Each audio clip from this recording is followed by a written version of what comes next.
We are now joined by Naomi Wolf, and I'm extremely honored to have her. She doesn't need much of an introduction, but her new book out that has been a bestseller is, of course, The End of America, and she has been breaking down the whole police state buildup that we've seen in Army brigades, not just one, they list others, just the new ones being activated under Northcom.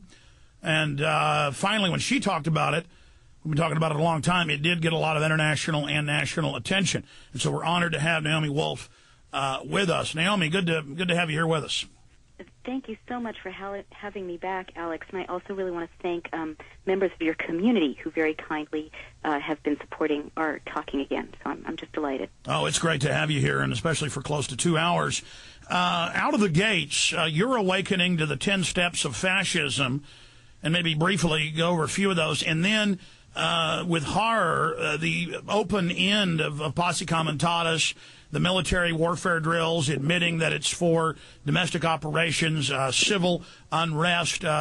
They've been gearing up for this for quite a long time, and you've certainly been raising the alarm bells. So please go over that, Naomi Wolf. Sure, thank you. Wow, it's a lot. Let's see, where do I begin? You're quite right to mention our last conversation. It was about the last book I brought out, which did, in fact, for people who aren't familiar with the argument, though probably most are, because it won't be such new news to your community as it is to many other people. I was arguing that there are these 10 sort of classic steps that you always see when a would-be dictator is seeking to close down an open society, to crush a democracy, or to crush a democracy movement, and that we're seeing those in America. So, and then my new book, the sequel to that, is called Give Me Liberty, and it's sort of what we do about it. It's action steps we can take and calling on the founders' vision for what we're supposed to do in a time of crisis like this. But step 8, 9, and 10 are really accelerating. I said last fall, and I've been saying for months, and it's not that I'm so smart, it's that this blueprint is so very predictive. I've been saying since last fall, as you may remember, we're going to be, within 6 months, we're going to be seeing mass arrests, and we had those in March. I said you're going to start seeing journalists being arrested, and journalists were swept up in preemptive, brutal arrests at the RNC in St. Paul. And I said you're going to see steps making it easier for the step 10 for the leader to declare martial law. And by the way, we did even see Amy Goodman arrested. I had reporters there, Richard Reeves and George Butler, who reported for us, and they were there, and they said no one would touch the police in most of the cases. No one would even dump over a trash can. They would just scoop everyone up. They would taser people, rubber bullet them. They would spray things on them and take them to jail and then charge them under state statutes of terrorism. Yeah, it's unbelievable. I mean, I maybe I should address that before I get to the 1st Brigade. There's footage that we've got. They've made a movie of The End of America, and it was just released yesterday, free online, thanks largely to your advice, by the way, Alex. And we've got footage that is so chilling. Very few Americans have seen what actually happened in this militarized St. Paul, where millions of dollars of Homeland Security money was pumped, as it is across the country now, pumped into local police forces, agents training police, agents infiltrating, and other reporters like Michelangelo Signorile, a very respected reporter here in New York, said that he was stopped by people who had no identification at all, people in like dark blue jumpsuits who you couldn't tell, are they police, are they Blackwater, are they mercenaries, are they Americans, are they not Americans? But anyway, there's this terrifying footage of, just as you say, Alex, people sitting quietly in the sun, not doing anything, being surrounded by these, heavily armed, militarized police, and then being told you're all under arrest. And then just as you say, and by the way, this footage only survived because this young person buried it in the ground so he could come back after his arrest and retrieve it, whereas the most scary thing as a reporter I heard is that no other footage really survives that's that's that good, because the police were exposing people's film, or I'm sorry, they don't do that anymore. Ruining people's documentation equipment. They had they had demagnetizers out. Oh my God! See, you're always 6 steps ahead of me, Alex. No, I'm not. But magnetizers. But I mean, Naomi, the bottom line here is, well, it's what they use in film production. but with the new videotapes or disc.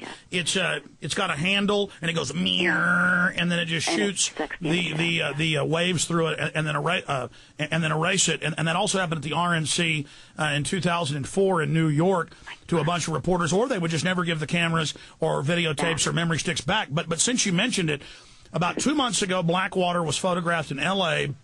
and San Diego in raids on medical marijuana facilities. And then 2 weeks ago, I saw multiple articles of Blackwater aiding local law enforcement in fugitive hunts. Just Google Blackwater aid Sheriff's Department in fugitive hunts. Oh, my God. So now we see it happening, not just in New Orleans, but now all over the country. It's I just wanted to back you up there. Thank you. I mean, well, that's certainly terrifying, and I have to wrap my brain around that. But so you're right about the militarized RNC, but that isn't enough, apparently, because what happened on October 1st is essentially a coup has taken place, in practice, even though Rove is very brilliant in having it be kind of a coup by inches, like it's a stealth coup. But I say without rhetorical flourish that a coup has taken place, Alex, because the 1st Brigade of the 3rd Infantry Division, which is 3,000 to 5,000 soldiers, was redeployed from Iraq to somewhere in the United States. And this is, a violation of 200 years of laws from the Insurrection Act of 1807 to the Posse Comitatus Act of 1879 that have protected us as Americans from soldiers being deployed to do civilian policing. And the Army Times report, the initial report, said they are here. Their mission is crowd control, and these are the people who were responsible for crowd control in Fallujah. They're armed with tasers and rubber bullets. They had quotes from people who were tasered in exercises, which seems like an odd kind of quote. And they also said, "We hope we don't have to shoot Americans." That was a cryptic quote. But Naomi, the key was... Wait, where do I find that? You're ahead of me. Where was that reported? That was originally in there, and they took it out. In the Army Times? Yes, but... Listen, at the bottom of the article, and they took that off too, but we have printed copies, they listed the other units already here that they're aiding. Oh, no. And we ran into those groups in 98, 99, 2000 in Texas, and they would come up and tell us, turn your cameras off. So this is just one public brigade we're hearing about. There's a much larger contingent. Oh, God. Well... Okay, so when citizens, I just need to share with you because you'll understand. I've been very reluctant on this learning curve to face how much the mainstream media is colluding and suppressing this information. Because as you know, I live in that world, and it's scary for me to think that there's so much of a blackout. But I was just on the Today Show talking about the deployment of the 1st Brigade, and they framed it as if I was a dangerous radical. And they had a spin from the commander of the 1st Brigade, saying, we're helping communities affected by weapons of mass destruction. Yeah, this is amazing. No follow-up, no reporting. Naomi, stay there. We got a break. We're going to come back and get into this right now on the other side. Naomi Wolf is our guest. Stay with us. I hear the train coming. It's rolling around the bend. I want listeners to pay close attention to what I'm saying. You can watch on YouTube and Google for free Police State 2000, Police State 2, The Takeover, Police State 3, Total Enslavement. Now, we got secret documents because the FBI at a checkpoint where the regular Army was illegally searching vehicles. They gave us the classified documents with the cover story for local media stapled to the top. We posted them up on Infowars.com. The headline was written by Ed Homan for Infowars.com in Thanksgiving of 1998 was, it's martial law and it's a 3 on the Richter scale. We were explaining how it was overtime creeping, how under the name of bomb disposal, that's what the media is told, but on the sub-sheets, this is in Police State to the Takeover. You can go see the documents there with phone numbers.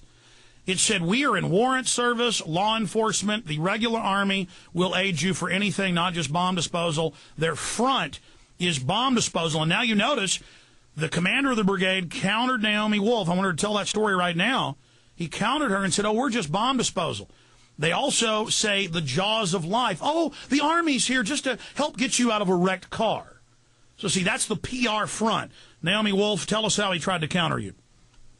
Well, it wasn't my memory that they said bomb disposal, although I have to say I was so shocked that the head of that brigade took the trouble to rebut, my ordinary citizen's questions about who are these people and why are they deployed, that I was taken aback. But you can go to the Today Show transcript and see my memory is that he said, we're here to help communities affected by weapons of mass destruction, which raises plenty of questions itself, But again, I've been reaching out to friends at the New York Times and the Philadelphia Inquirer, and maybe this doesn't shock you as much as it shocks me, but I am in shock, saying, where is your reporting on this? And they said there's nothing on the wire services. The New York Times said off the record or on background that they're investigating, but they obviously haven't reported anything yet. So I'm in a position where citizens are coming to me saying, Naomi, where's the 1st Brigade? What's their mission? And, I can't tell them where they are. And I know that the latest spin, the latest PR releases, I just blogged about this yesterday on BuzzFlash, from the military, are lying to the American people about the law.